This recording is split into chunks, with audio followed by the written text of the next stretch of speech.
So we just got our first look at Sojin's Comet in the upcoming Avatar set, so let's talk about it. But really quick before we get started, we know we're going to be getting a ton of Avatar spoilers all throughout the next couple of weeks, so if you're interested in that, make sure you're following. I'm going to be talking about all of it.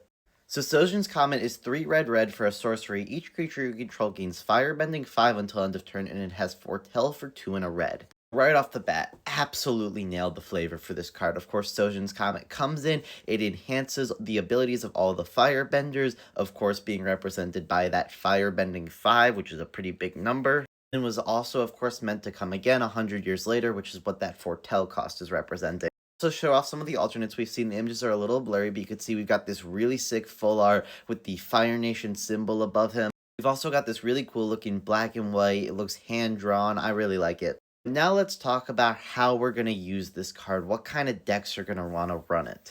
I've said since it was spoiled, Firebending's a tricky mechanic because it feels very powerful, but only if you're really building around it to be able to use that mana at instant speed. So of course any deck that can do a lot of instant speed stuff will be into this card. The first places my mind went was for my Captain America deck. I could see me including this, because of course I can equip and throw equipments at instant speed, and that will allow me to utilize that mana in a nice way. I'm also planning on building Firelord Zuko, but I haven't decided how much I want to lean into firebending it versus just the cast from exile +1/+1 counter stuff. But if I do end up really going all in on the firebending, I think I'll definitely want to include this card. Or of course, you could just play a commander like Electra or Ashling Flame Dancer, and then it's just a free 5 mana for each attacking creature, as these commanders allow you to not lose unspent red mana as steps and phases end. So overall, I'm really interested in this card. I really want to see someone do something super cool and interesting with it that I haven't been able to come up with myself. I think it's super fun and splashy and flavorful, and I do really want to include it in a deck. So let me know your thoughts in the comments, what you think of this card, where you think you might include it, and don't forget to follow.